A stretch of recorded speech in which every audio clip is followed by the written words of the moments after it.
News में और मैं हूं आपके साथ मनीष कुमार। आज का हमारा मुद्दा है छत्तीसगढ़ की टोह। कांग्रेस सांसद अधीर रंजन चौधरी की अध्यक्षता वाली संसदीय लोक लेखा समिति के 4 सदस्य छत्तीसगढ़ के दौरे पर हैं। एक तरफ राहुल और प्रियंका गांधी भारत जोड़ो यात्रा कर रहे हैं, तो दूसरी तरफ संसदीय लोक लेखा समिति के सदस्यों का छत्तीसगढ़ का दौरा।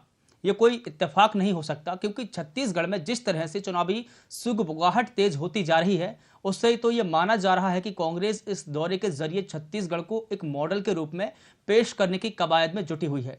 इस पूरे मुद्दे पर हम विस्तार से चर्चा करेंगे, लेकिन सबसे पहले सुनते हैं क्या कुछ कहा है कांग्रेस के कुछ प्रवक्ताओं ने। छत्तीसगढ़ की मॉडल आज मैं आपसे कहना चाहता हूं कि सरकार जितने भी दावे कर रही है, सरकार के दावे जुबान पर है, कागज पर है, विज्ञापन पर है। धरातल में छत्तीसगढ़ सरकार की सारी योजनाएं फेल है। धरातल पर कुछ भी नहीं है, चाहे ये कितना भी ढिढोरा पीटे। पूरे देश की निगाह छत्तीसगढ़ के ऊपर में है। पूरा देश छत्तीसगढ़ के मॉडल का अध्ययन करना चाहता है। जब हमारे गोधन न्याय योजना लागू की गई थी तो देश की 8 राज्य सरकारें यहाँ पे आई थी अध्ययन करने के लिए, और 3 राज्य सरकारों ने तो जो हमारी घोर विरोधी भारतीय जनता पार्टी की सरकारें हैं, उन्होंने गोधन न्याय योजना को अपने यहाँ लागू किया। संसद की लोक लेखा समिति के लोग भी आ रहे हैं, वो छत्तीसगढ़ के विभिन्न इलाकों का दौरा करेंगे, बस्तर जैसे क्षेत्रों का दौरा करेंगे। लोग उत्सुक हैं कि 15 साल तक जो नक्सलवाद 3 ब्लॉक से निकल के 14 जिलों तक पहुँच गया था, वो नक्सलवाद बस्तर के सीमांत क्षेत्रों तक कैसे सीमित हो गया। 3 साल में ऐसा भूपेश बघेल सरकार ने क्या जादू चलाया। तो पूरे देश की उत्सुकता आज छत्तीसगढ़ मॉडल की तरफ है, इसीलिए अध्ययन करने लोग आते हैं। हमारी संसदीय परंपराओं में लोक लेखा समिति का बड़ा महत्व है। विपक्ष के लीडरशिप के नेतृत्व में लोक लेखा समिति काम करती है। पार्लियामेंट में अधीर रंजन चौधरी जी के नेतृत्व में बहुत ताकतवर सांसदों की एक कमेटी आई हुई है। मैं समझता हूँ कल ही छत्तीसगढ़ के विधानसभा के लोक लेखा समिति के साथ उनकी बैठक है। छत्तीसगढ़ में उनका सम्मान है, हम उनका स्वागत करते हैं। और इस पूरे मुद्दे पर बात करने के लिए हमारे साथ में तमाम मेहमान जुड़े हुए हैं, और कांग्रेस से अपना पक्ष रखने के लिए मणि वैष्णव जी जुड़े हुए हैं। सर, आपका बहुत स्वागत है। और बीजेपी से पक्ष रखने के लिए हमारे साथ में राजीव चक्रवर्ती भी जुड़े हैं। सर, आपका भी बहुत स्वागत है। और वरिष्ठ पत्रकार आशीष तिवारी जी भी हमारे साथ में जुड़े हैं। सर, आप तीनों का बहुत बहुत स्वागत करता हूं। सबसे पहले मैं मणि वैष्णव जी आपके पास आना चाहूंगा कि विधानसभा चुनाव से ठीक पहले लोक लेखा समिति के सदस्यों का छत्तीसगढ़ का दौरा क्या मायना है और क्या मकसद है?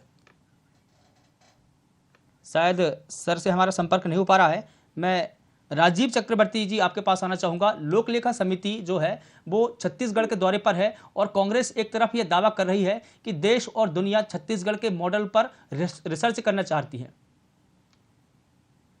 नहीं, देखिए, ये एक स्वाभाविक प्रक्रिया है। लोक लेखा समिति के लोग आते हैं जी हमेशा तो, और छत्तीसगढ़ मॉडल, हर मॉडल की चर्चा होती है। और ये समिति में 24 मेंबर आ रहे हैं, जिसमें अलग अलग दल के अलग अलग लोग हैं। उनका स्वागत है जी, और बहुत अच्छी बात है। लेकिन देखिए, छत्तीसगढ़ मॉडल सफल है, ये ऐसा बोलना बहुत जल्दबाजी होगी जी, क्योंकि छत्तीसगढ़ मॉडल का जी जी सर, जी सर, अपनी बात रखें। छत्तीसगढ़ मॉडल की, चाहे आप गोबर की बात कर लीजिए, एजुकेशन पॉलिसी की, वो एक अच्छा मॉडल है, लेकिन उससे स्वीकृति मिल चुकी है ऐसा कहना अभी बहुत जल्दबाजी होगी। अभी बहुत काम करना शेष है। लेकिन जो 24 सदस्य हैं, जिसमें अलग अलग दल के लोग हैं, उनका स्वागत होना चाहिए। और ये तो आने वाला समय ही बताएगा कि हम कितने सफल हुए। लेकिन कांग्रेस ये दावा कर रही है कि छत्तीसगढ़ में जिस तरीके से भूपेश बघेल सरकार ने काम किए हैं, एक छत्तीसगढ़ को एक मॉडल के रूप में पेश किया है, उस पर रिसर्च देश और दुनिया करना चाहती है। शायद यही वजह है कि जो लोक लेखा समिति के सदस्य हैं वो इस पर रिसर्च करने के लिए आए हुए हैं। इस दावे में कितनी सच्चाई है और आप इससे कितना इत्तेफाक रखते हैं? नहीं, इस दावे में मैं इत्तेफाक नहीं रखता, क्योंकि लोक लेखा समिति के सदस्य हर राज्य में जाते हैं जी, और हर राज्य में जाने के बाद ये तो अभी योजना लॉन्च हुई है, लेकिन सफल हो गई है ये कहना बहुत जल्दबाजी होगी। जी बिल्कुल। लेकिन जो सदस्य आए हैं वो हर राज्य में जाते हैं। जब हर राज्य में जाते हैं तो ऐसा कोई आवश्यक नहीं है कि इसी राज्य में वो आए हैं। केवल भारत की इकलौती ऐसी कोई प्रावधान है और कहीं पे नहीं हुआ है, एकदम अद्भुत है, अकल्पनीय है, ऐसी कोई योजना नहीं है। ठीक है, राज्य सरकार ने कोशिश की है, लेकिन उसके प्रतिशत का परिणाम आना उसका अभी बहुत जल्दबाजी होगी। लेकिन वो जो समिति आई है उसका स्वागत है। और कल अमित शाह जी भी आ रहे हैं, वो भी बहुत सारी बातों का नक्सल से संबंधित मुद्दे हैं और राज्य के जो लंबित मांगे हैं उनके संबंध में उनकी बातें होगी मुख्यमंत्री जी से। अभी कुछ कहना बहुत जल्दबाजी। जी बिल्कुल ठीक है। हमारे साथ में कांग्रेस से पक्ष रखने के लिए मणि वैष्णव जी जुड़े हैं। सर आपका बहुत स्वागत करता हूं, क्योंकि संपर्क नहीं हो पाया था। तो सबसे पहले आपसे यही जानना चाहूंगा कि विधानसभा चुनाव से ठीक पहले लोक लेखा समिति छत्तीसगढ़ के दौरे पर है। इस दौरे के क्या मायने हैं और क्या मकसद है? देखिए, हम तो चाहते हैं कि छत्तीसगढ़ में केवल लोक लेखा समिति नहीं, हर किसी को आना चाहिए और यहाँ देखना चाहिए कि गवर्नर भूपेश बघेल किस प्रकार से जन कल्याणकारी कामों को अंजाम दे रहे हैं और यहाँ की जनता कितनी लाभान्वित हो रही है। यहाँ हर वर्ग के लिए काम हो रहा है। यहाँ की कई योजनाएं हैं जो आदर्श है पूरे देश के लिए। यहाँ गोधन न्याय योजना है, गोधन न्याय योजना का नाम बदल के सुगम न्याय योजना के नाम सभी करना चाहिए। तो महात्मा गांधी स्कूल है, यहाँ पे 25 रुपये समर्थन मूल्य मिल रहा है। यहाँ पे जो है जी, लेकिन सर बीजेपी ने आरोप लगाया है कि जिस प्रकार से कांग्रेस जिन योजना के दावे पेश कर रही है, धरातल पर ऐसा कुछ भी देखने को नहीं मिल रहा है। और शायद यही वजह है कि कल भी छत्तीसगढ़ की जो राजधानी है रायपुर, वहां पर बीजेपी ने एक बड़ा आंदोलन किया था, बेरोजगारी, महंगाई, ऐसे तमाम मुद्दों को लेकर।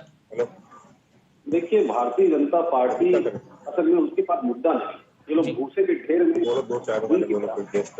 मुद्दे खोजने का प्रयास करते हैं और उनका जो हाथ है वो चोटी है। मैं आपको बता दूं कि जो लोग ये लोग जब आंदोलन बेरोजगारी के विरुद्ध आंदोलन किए ये लोग, जबकि छत्तीसगढ़ में 0.6% बेरोजगारी दर, जब भारतीय जनता पार्टी की सरकार यही छत्तीसगढ़ में तो 15 साल तक 22% बेरोजगारी दर थी। तो भाई जनता तो समझ रही है इसके मुद्दे झूठे हैं और कौन जो है केवल हवाबाजी कर रहा है, राजनीतिक लाभ लेने के लिए इस प्रकार का झूठ बोलना बिल्कुल भी शोभा नहीं। भाई आप केंद्र सरकार के विरुद्ध आंदोलन करिए, अगर बेरोजगारी केंद्र में 7.8% बेरोजगारी है तो आप उसके विरुद्ध आंदोलन करिए। छत्तीसगढ़ में तो 0.6% है बेरोजगारी दर। यहाँ किसानों को बराबर यहाँ धान का समर्थन मूल्य मिल रहा है, आदिवासियों को जो है लघु वनोपज का मूल्य मिल रहा है, बकायदा हर काम हो रहा है, हर वर्ग के लिए अच्छा काम हो रहा है। यहाँ कई ऐसे काम हो गए, चिट फंड कंपनियों से पैसा वसूलने के काम जो है छत्तीसगढ़ सरकार कर रही है, आज तक कोई कर नहीं पाई। तो यहाँ पर बहुत सारी ऐसी नवाचारी योजनाएं हैं, बहुत सारी ऐसी नीतियां हैं जो पूरे देश में लागू होनी चाहिए। और भारतीय जनता पार्टी तो झूठे मुद्दों को लेकर आंदोलन करती जी, तो उस पर हमें कुछ नहीं कहना है, वो करते रहे, लेकिन जनता अच्छी तरह समझती है उनकी। जी बिल्कुल ठीक है। हमारे साथ में वरिष्ठ पत्रकार आशीष तिवारी जी भी जुड़े हुए हैं। सर आपका भी बहुत स्वागत है। लेकिन आपसे यही जानना चाहूंगा कि इन दोनों दावों के बीच में एक तरफ बीजेपी और कांग्रेस दोनों अपने अपने दावे पेश कर रही है, इन दोनों पार्टियों के दावे के बीच में तीसरा नजरिया क्या है, जो कि मीडिया का नजरिया होता है, पूरा कंक्लूजन होता है? देखिए मनीष, छत्तीसगढ़ में जिस तरह से भाजपा ने कुछ दिन पहले एक तरह से चुनावी गियर शिफ्ट किया था, उसी तरह से कांग्रेस भी अब उसी राह पे आगे बढ़ती नजर आ रही है। भाजपा ने जिस तरीके से बड़े बदलाव। मणि वैष्णव जी और राजीव चक्रवर्ती जी, आपका जो अनवॉइस है वो वॉइस है वो इधर भी आ रहा है और जो क्राउड है आपकी यहाँ पर हो रही है वो यहाँ पर सुनाई दे रहा है। कृपया उसको बंद करें या आप माइक म्यूट करें। जब आपसे सवाल किया जाएगा तब अनम्यूट कर लीजिए आपके माइक को। तो आशीष तिवारी जी, आप अपनी बात रखें। जी, जिस तरह से भाजपा ने सबसे पहले गियर शिफ्ट किया यहाँ पर 2018 में जिस बुरी तरीके से हार के बाद भाजपा 3-3.5 साल उस तरह से सक्रिय नजर नहीं आ रही थी। लेकिन अब अगस्त का महीना देखिए, अगस्त के महीने में जब पार्टी अपना प्रदेश अध्यक्ष बदलती है, फिर उसके बाद विधानसभा सदन में अपना नेता भी बदल देती है, संगठन में भी व्यापक बदलाव के संकेत देखे जाते हैं। ये पार्टी एक तरह से रिचार्ज के मूड में आती है। उसी तरीके से कांग्रेस भी, मतलब आप कह सकते हैं मनीष जी कि मध्य प्रदेश एक बड़ा राज्य है, लेकिन छत्तीसगढ़ में भाजपा ने पहले फोकस किया है। पार्टी के बड़े नेता अमित शाह भी जल्द दौरे पर आने वाले हैं। तो इस तरह से कह सकते हैं कि भाजपा छत्तीसगढ़ पर अपना एक फोकस बदली है और एक चुनावी मोड पर एक गियर शिफ्ट करने की जैसे जैसे विधानसभा चुनाव नजदीक आ रहे हैं सूबे में, दोनों ही पार्टियों में जो राजनीतिक सुगबुगाहट है वो तेज होती जा रही है। एक तरफ बीजेपी के संगठन में बड़ा फेरबदल हमने देखा है, दूसरी तरफ जो मुख्यमंत्री भूपेश बघेल है वो गांव-गांव जाकर लोगों से सीधा संपर्क कर रहे हैं, योजनाओं का लाभ कितना मिला है कितना नहीं मिला है जनता से वो खुद रूबरू हो रहे हैं। तो इन दोनों के बीच में क्या लगता है कि क्या बीजेपी पिछले जो विधानसभा चुनाव में संगठन में जो फूट हुई है उसको दुरुस्त कर पाएगी, और इस बार के जो विधानसभा चुनाव में संगठन कैसा प्रदर्शन करेगा उसको लेकर तैयारियां क्या चल रही है बीजेपी की? देखिए, जिस तरह से आलाकमान ने एक सर्जरी तो की है और नए चेहरों पर जिम्मेदारियां सौंपी गई है, इसको इस तरह से भी देख सकते हैं कि 2018 के चुनाव के बाद भी बुरी तरीके से हारने के बाद भी पूरी पार्टी के जो सबसे बड़े चेहरे थे रमन सिंह जी ही थे और उनके ही जो करीबी लोग थे वो प्रदेश अध्यक्ष के तौर पर भी देखे थे और नेता प्रतिपक्ष के जगह पर भी थे। लेकिन आलाकमान ने संकेत दिया है बदलाव का कि कोई भी चेहरा अभी आगे आ सकता है, मौका किसी को भी मिल सकता है। इस तरह से आप इसको देख सकते हैं इन बदलावों को। और जहां तक बात है कि छत्तीसगढ़ की वर्तमान सरकार के कामकाज की, छत्तीसगढ़ की सरकार के कामकाज को लगातार कांग्रेस आलाकमान ने देश के अलग अलग राज्यों में बताया है और इनकी तारीफ की है। एक मॉडल के तौर पर एक छत्तीसगढ़ सरकार ने जो अभी भी उसको मॉडल के रूप में पेश कर रही है, उसको मॉडल के तौर पर बताया है। और आगे भी जिस तरह से हमने उत्तर प्रदेश के चुनाव में देखा, असम के चुनाव में देखा कि यहाँ के जो काम है, यहाँ की योजनाओं के बारे में राहुल गांधी, प्रियंका गांधी दोनों ने जिक्र अपनी चुनावी सभाओं में की। छत्तीसगढ़ जाहिर सी बात है, अभी कांग्रेस के पास बहुत ज्यादा राज्य नहीं है। जो राज्य जहाँ पर कांग्रेस ज्यादा मजबूत पूरे देश भर में नजर आती है वो छत्तीसगढ़ ही है। तो यहाँ की योजनाओं के बारे में, यहाँ के बारे में जरूर वो देश भर में बताएंगी ये योजना, यहाँ के कामकाज के बारे में। जी बिल्कुल ठीक है। राजीव चक्रवर्ती जी, आपके पास आना चाहूंगा। सीधा सवाल आपसे यही है कि जिस प्रकार से जो कांग्रेस के जो प्रवक्ता हमारे साथ में जुड़े हैं मणि वैष्णव जी, वो दावा कर रहे हैं कि बीजेपी के पास में कोई मुद्दा नहीं है। राजीव जी। वेतन भोगी कर्मचारी आंदोलित है। आज कल बेरोजगारों का बहुत बड़ी रैली निकली, 1 लाख लोग राजधानी में थे। आज जो चाकूबाजियां हो रही है, कल शहर के मध्य में राजधानी में थाने से चंद किलोमीटर दूर एक व्यक्ति की हथौड़ा मारकर लूट हुई है। तो लूट, खसोट, हत्या, चोरी, डकैती, नकबंजी, तो ये छत्तीसगढ़ को अपराधगढ़ बना दिया गया। ये बहुत दुर्भाग्यपूर्ण है। तो अब उसके बाद अगर कांग्रेस के मित्र कहते हैं, कांग्रेस के लीडरान कहते हैं कि छत्तीसगढ़ मॉडल है, हाँ मॉडल है भ्रष्टाचार का, मॉडल है हत्याओं का, ये मॉडल है झूठे वादों का। जिस प्रकार से शराबबंदी के नाम पर शराब की नदियां बह रही है, जिस प्रकार से छत्तीसगढ़ में अनाचार, अत्याचार, भ्रष्टाचार बढ़ रहा है, ये मॉडल है छत्तीसगढ़ का। यही कारण था कि उत्तर प्रदेश चुनाव में भी गए, कांग्रेस को 2 सीटें मिली, पश्चिम बंगाल में 0 सीटें मिली, असम में ले देकर अपनी इज्जत बचा कर आए। तो ये जो मॉडल है छत्तीसगढ़ का, वो मॉडल लोगों ने कह दिया है कि हमको छत्तीसगढ़ का कांग्रेस का मॉडल नहीं चाहिए, जिस मॉडल में झूठ, फरेब, धोखा हो, जिस मॉडल में जिस प्रकार से यहाँ पे ये सुंदर श्यामला छत्तीसगढ़ को खून का कटोरा बना दिया गया, जो धान का कटोरा छत्तीसगढ़ था। तो इसको लेकर तो लोग कहते हैं कि हमको 15 साल का सुशासन वापस दे दीजिए, हमको भूपेश बघेल जी का 3 साल का शासन नहीं चाहिए, जिसमें लूट, अत्याचार और जो तमाम घटनाएं हो गई है, जिस प्रकार से शराब की नदियां बह रही है, जिस प्रकार से लोग आंदोलित है, किसान आंदोलित है, किसानों की समस्या है, बेरोजगार। लेकिन बीजेपी के संगठन राजीव जी, बीजेपी में जो संगठनात्मक स्तर पर जो सर्जरी हुई है, क्या लगता है आपको कि इस बार बेहतर प्रदर्शन करेगी बीजेपी विधानसभा चुनाव में? देखिए, जो पार्टी संगठन में बदलाव हुए वे हमेशा होते रहते हैं जी। ये कोई भी संगठन में नीतिगत फैसले लिए जाते हैं और अलग अलग जिम्मेदारियां दी जाती है, तो ये तो चलता रहेगा, आगे भी होगा जी बिल्कुल। लेकिन विधानसभा चुनाव के ठीक पहले इस तरीके की जो सर्जरी की गई है वो किसी न किसी को तो इशारा करती ही है। क्या आपके जो पुराने प्रदेश अध्यक्ष थे, पुराने जो आलाकमान अधिकारी थे, क्या उन्होंने संगठन को मजबूत नहीं बनाया है? क्या वो सत्ता पक्ष के जो वादे हैं, दावे हैं, योजनाओं हैं, उनको असल तरीके से दिखाने में नाकाम साबित हुए हैं? क्या कुछ हुआ है? नहीं, वो सारे लोग सफल हुए हैं भाई। पहले तो जो लोग काबिल हैं उनको दिया जाता है पद, जो काबिल लोग थे उन्होंने पद का अच्छे से संचालन किया है। लेकिन पार्टी संगठन अब आप कोई छोटा सा उदाहरण देता हूँ। क्या आज भी 1983 में की जो टीम है, कपिल देव की टीम, वो आज भी खेल रहे हैं क्या सचिन तेंदुलकर आज भी भारत टीम के सदस्य हैं क्या?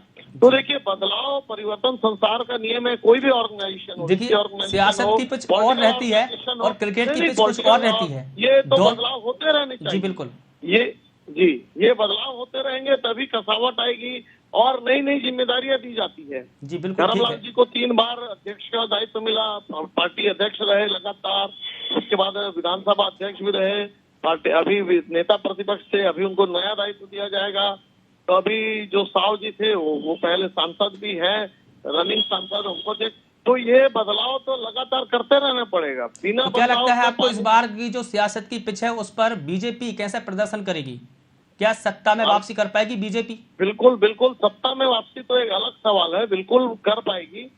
जो लोगों की जो जन आकांक्षाएं हैं कि भय, भूख और भ्रष्टाचार, इससे मुक्ति दिलाओ, तो वो भय, भूख और भ्रष्टाचार से अलग होकर हम वैष्णव जी, जिस प्रकार से राजीव चक्रवर्ती जी आपकी सरकार पर आरोप लगा रहे हैं कि आपकी सरकार में जनता को कुछ भी नहीं मिला है, झूठ, कपट और अपराधियों को गढ़ छत्तीसगढ़ को भूपेश बघेल ने बना दिया है, क्या कहेंगे आप? देखिए, भारतीय जनता पार्टी का तो पुराना पेशा रहा है झूठ बोलना जी। अब उस पर हम इनको रोक तो नहीं लगा सकते, वो स्वतंत्र है, झूठ बोलते रहे, उससे कोई फर्क नहीं पड़ता है। लेकिन जनता अच्छी तरह से जानती है कि यहाँ हर वर्ग के लिए काम हो रहा है, यहाँ कर्मचारियों के लिए काम हो रहा है, यहाँ किसानों के लिए सबसे ज्यादा काम हुआ है, मध्यम वर्ग के लिए काम हुआ है, आपका स्कूल खुल रहे हैं इंग्लिश मीडियम के, जहाँ गरीबों के बच्चे पढ़ रहे हैं, तो लगातार हर वर्ग के लिए यहाँ काम हो रहा है। और भारतीय जनता पार्टी को बस छाती में सांप इसीलिए लौट रहा है कि 15 साल में जो हम नहीं कर पाए वो एक 3-4 साल में लोग कैसे करें। अभी तो हमारा कार्यकाल भी पूरा नहीं हुआ है, हमने जो 36 वादे किए तो उसमें 30 वादे हमने पूरे भी कर दिए हैं। और भारतीय जनता पार्टी ऐसी दुखी पार्टी तो विश्व में ही, भारतीय जनता पार्टी ने यहाँ 21 को समर्थन मूल्य देने की बात कही धान के किसानों को। क्या पूछना चाहूंगा, छत्तीसगढ़ के आने वाले विधानसभा चुनाव में, छत्तीसगढ़ के आने वाले विधानसभा चुनाव में कांग्रेस किन मुद्दों के साथ कदम रखने जा रही है? देखिए, जो आने वाले चुनाव, पहली बात तो ये कि हम चुनाव देखकर अपनी नीतियां तय नहीं करते और जनता के लिए काम नहीं करते। हम जो है जनता के लिए काम करना जानते हैं और हमारा काम होता है, हम केवल जनता के लिए काम करते हैं। हमने हर वर्ग के लिए काम किया है और 2023 में मैं आपको विश्वास दिलाता हूं कि जनता पुनः हमें पूरे बहुमत के साथ और पूरे ताकत के साथ हमें चुनेगी और इसका प्रमाण पत्र जनता हमें बीच बीच में देती रहेगी। अभी तक जितने भी नगरीय निकाय चुनाव हुए, पंचायत चुनाव हुए, वो सब में हमने बाजी मारी। जितने भी उपचुनाव हुए, विधानसभा उपचुनाव, उन सब में भी हमने अभी तक बाजी मारी। एक भी जो है जीत भारतीय जनता पार्टी के हाथ नहीं लगी और जनता ने बड़ा करारा तमाचा भारतीय जनता पार्टी के गाल पर मारा है और बताया है कि देखिए, आप लोग 15 साल तक यहाँ शासन करते रहे, आपने हमारे लिए कुछ नहीं किया है और इसलिए हम आपको खारिज करते हैं। जी ठीक है। आशीष तिवारी जी, एक तरफ बीजेपी के दावे हैं, दूसरी तरफ कांग्रेस के दावे हैं, दोनों के अपने अपने दावे हैं। इस बीच में क्या बीजेपी बेहतर प्रदर्शन करने की परिस्थिति में है? देखिए मनीष जी, अभी जैसा हमने कहा कि छत्तीसगढ़ वो राज्य है जहां पर कांग्रेस सबसे मजबूत स्थिति में नजर आती है। बाकी राज्यों के से अलग, बिल्कुल अलग समीकरण यहाँ पर नजर आता है। लेकिन अभी जिस तरह से भाजपा आलाकमान ने बदलाव किए हैं, गियर शिफ्ट, मैंने कहा कि चुनावी मोड में एक तरह से कह सकते हैं कि ये एक शिफ्टिंग हुई है और बड़े नेता यहाँ पर फोकस करने वाले हैं, जैसे कि लगातार नेताओं के दौरे संगठन स्तर पर भी चल रहे हैं। तो कह नहीं सकते कि कौन मजबूत है कौन वो है, लेकिन भूपेश सरकार ने बिना किसी लाग लपेट के कहा जाए तो ग्रामीण इलाकों में जो काम किया है वो काम के दम पर अभी एक एडवांटेज की स्थिति में तो है ही कि जिस तरह से ग्रामीण इलाकों में भूपेश सरकार ने काम किया है। लेकिन शहरी क्षेत्र जो है अभी भी उन बड़े कामों के इंतजार कर रहा है। बड़े जिस तरह से भाजपा के 15 सालों में शहरी क्षेत्रों में विकास हुआ है, उस तरह का विकास कार्य अभी यहाँ पे नहीं नजर आता। लेकिन ग्रामीण क्षेत्र जो, चूंकि छत्तीसगढ़ ग्रामीण बाहुल इलाका है, उन क्षेत्रों में कांग्रेस ने अपनी पकड़ मजबूत बनाई है। उन पकड़ और शायद यही वजह है कि मुख्यमंत्री, बिल्कुल यही वजह है कि मुख्यमंत्री भूपेश बघेल ने भेंट मुलाकात कार्यक्रम किया और उस कार्यक्रम के तहत वो जनता के जो ग्रामीण एरिया है खासतौर पर वहां पर गए, गांव-गांव घूमे, लोगों से समस्या जानी और उन्होंने एक तो जनचौपाल लगाया, वहां पर खुलेआम लोगों से उनकी समस्या मांगी गई, क्या समस्या है, और तुरंत वहां पर उन्होंने समाधान भी किया है। तो ये कहा जाए कि ये बेनिफिट कांग्रेस के लिए मिलेगा, और इस बीच में उन्होंने ग्रामीण जो लोग हैं उन पर अपनी पकड़ मजबूत बनाई है। बिल्कुल, ग्रामीण इलाकों में कांग्रेस की अपनी पकड़ रही है। जिस तरह से हम अगर आदिवासी अंचलों की बात करेंगे, बस्तर है, सरगुजा है, यहाँ पूरी तरीके से कांग्रेस ने अपनी 2018 में जिस तरह से अपना पूरा वोट बैंक खड़ा किया है, उस वोट बैंक पर किस तरह से सेंधमारी करेगी भाजपा, ये रणनीति देखने वाली बात होगी। क्योंकि भाजपा ने अभी जो बदलाव किए हैं उनमें भी ऐसा नजर आता है कि मैदानी इलाकों को ये पार्टी फोकस करना चाहती है। प्रदेश अध्यक्ष भी बिलासपुर और मुंगेली इलाके से आते हैं। आपके नेता प्रतिपक्ष चुना है वो भी बिलासपुर संभाग के जांजगीर जिले से आते हैं। तो ऐसा लग रहा है कि फोकस भी मैदानी इलाका रहेगा। इसमें अभी तक मतलब ये पार्टी के कदमों से समझ में नहीं आया कि ट्राइबल बेल्ट से किस तरह से वो आगे रणनीति रहेगी, वहां पर क्या किस तरह से कांग्रेस ने जो अपना पूरा किलाबंदी किया हुआ है उस पर किस तरह से ये आगे काम करेंगे। ये बिल्कुल। राजीव चक्रवर्ती जी, राजीव चक्रवर्ती जी आपके पास आना चाहूंगा पार्टी बन जाती है।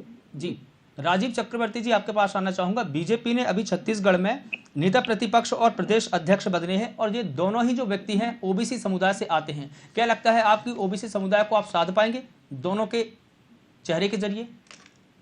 राजीव जी। नहीं, बिल्कुल बिल्कुल। ओबीसी समुदाय का अभी पिछले 15 वर्षों में मैं विनम्रता से स्वीकार करता हूं कि बहुत पहले, आज से 20 वर्ष पहले, ओबीसी समुदाय का एक बहुत बड़ा वर्ग, एसटी/एससी, ओबीसी समूह, बाकी पूरे समुदाय का कांग्रेस का एक गढ़ हुआ करता था। लेकिन पिछले 20 वर्षों में हमें ओबीसी समूह के जितने हैं, चाहे कुर्मी समाज के लोग हैं, साहू तेली समाज के लोग हैं, और बाकी भी जो देवांगन समाज के लोग हैं, ठेठवार यादव समाज, सबका व्यापक समर्थन भारतीय जनता पार्टी को मिल रहा है जी। और बहुत अच्छा समर्थन है, व्यापक समर्थन है जी। और हमें उनका आशीर्वाद मिल रहा है, और हम आने वाले समय में उनके आशीर्वाद से सरकार बनाने जा रहे हैं। लेकिन चुनाव की पूरी कमान है किसके हाथों में रहेगी? कौन होगा बीजेपी से सीएम पद का चेहरा? क्या डॉक्टर रमन सिंह ही रहेंगे, या चेहरे में बदलाव किया जाएगा, या किसी तीसरे व्यक्ति को, जैसा कि बीजेपी हमेशा एक ऐसे समय पर चौंकाती रही है जनता को जहां पर नए नामों का ऐलान करके बीजेपी ने दरअसल जनता को चौंकाया है, क्या उसी अंदाज में बीजेपी इस बार भी काम करेगी? जी बिल्कुल। अभी देखिए, वैसे भी आपको तो अच्छे से मालूम होगा कि Bharatiya Janata party cadre wise party है, कार्यकर्ताओं की पार्टी है, Congress party leader wise party है। तो भारतीय जनता पार्टी में कोई भी हो, किसी भी कार्यकर्ता जो विधानसभा जीत कर आए हो, वो कोई भी बन सकता है। जैसे हमें आगे नहीं मालूम कि भारतीय जनता पार्टी का अध्यक्ष कौन होगा पूरे देश का, तो उसी प्रकार कोई भी मुख्यमंत्री का चेहरा हो सकता है। किसी एक व्यक्ति, या हम व्यक्तिवादी पार्टी ही नहीं है या परिवारवादी पार्टी ही नहीं है, कोई भी लेजिस्लेटिव असेंबली का मेंबर, कोई भी हमारे पार्टी का अध्यक्ष बन सकता है या वो मुख्यमंत्री बन सकता है। जी ठीक है। वैष्णव जी आपके पास आना चाहूंगा, क्योंकि जिस तरीके से बीजेपी अपने संगठन को मजबूत कर रही है, बदलाव कर रही है, 2 ओबीसी चेहरे नए दिए हैं उन्होंने, कांग्रेस के पास में ऐसी क्या ठोस रणनीति है कि दोबारा वो सत्ता पर काबिज हो? देखिए, मैंने पहले भी कहा कि हम किसी वर्ग को खुश करके मतलब सत्ता की चाबी नहीं मानते किसी वर्ग जी। हमारा काम बोलता है, हम जनता के लिए काम करते हैं और जनता हमें जिताए, जनता का आशीर्वाद हमें मिलेगा। और बात अभी भारतीय जनता पार्टी के हमारे प्रवक्ता महोदय कह रहे थे कि हमारी पार्टी लोकतांत्रिक पार्टी है और हमारे यहाँ अध्यक्ष और उपाध्यक्ष सब जो है वो लोकतांत्रिक ढंग से चुने जाते हैं। मैं आपके यहाँ दाव कर देना चाहूंगा कि भारतीय जनता पार्टी में कोई भी निर्णय पार्टी के हिसाब से नहीं लिया जाता है। भारतीय जनता पार्टी पूरी पार्टी को एक ऐसा संगठन चलाता है जिसे सरदार वल्लभ भाई पटेल ने बैन कर दिया जी। आपका निशाना आरएसएस पर है वैष्णव जी, आपका निशाना आरएसएस पर है किया जाता है जी, आपका निशाना आरएसएस पर है बिल्कुल। तो इनकी जो पार्टी है भले कितने भी लोकतांत्रिक होने का दम है, लेकिन असल बात तो ये है कि इनकी पार्टी के कार्यकर्ता ही जो है इनके यहाँ चयन नहीं करते हैं। संघ के लोग चयन करते हैं कि इनके यहाँ कौन अध्यक्ष रहेगा, कौन जिला अध्यक्ष रहेगा, कौन प्रदेश अध्यक्ष रहेगा। तो लोकतांत्रिकता की बात से बिल्कुल न करें।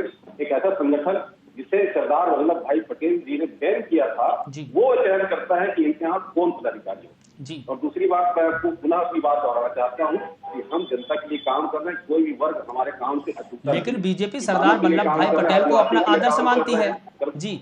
वैष्णव जी, बीजेपी सरदार वल्लभ भाई पटेल को अपना आदर्श मानती है और आपने जो स्टैचू देखा है उनका जो गुजरात में लगा हुआ है सबसे बड़ा, ये उसका एक जीता जागता उदाहरण है। बिल्कुल, आदर्श नहीं मानेगी तो काम कैसे चलेगा? भारतीय जनता पार्टी में आदर्श नहीं मानेगी तो काम कैसे चलेगा?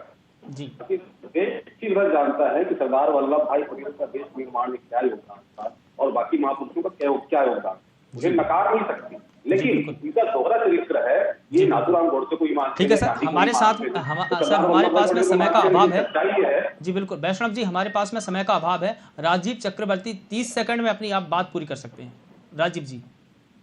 देखिए, जैसे मणि वैष्णव जी कह रहे थे कि ये संघ की बात कह रहे थे, सरदार, पूरे देश में जो क्रांति हुई या जो सारी घटनाएं हुई, हम सबको अपना आदर्श मानते हैं। हम गांधी बापू को अपना आदर्श मानते हैं। सरदार वल्लभ भाई पटेल को तो कांग्रेस ने प्रधानमंत्री बनने से रोका है। इतिहास है कि ये तो सर वैसे ही बात हो जाएगी कि महापुरुषों के नाम पर लड़ाना, ये तो वैसे ही बात हो जाएगी ना। हाँ, तो सारे क्रांतिकारियों को मान सम्मान अगर किसी ने दिया है तो भारतीय जनता पार्टी ने दिया है, कांग्रेस पार्टी।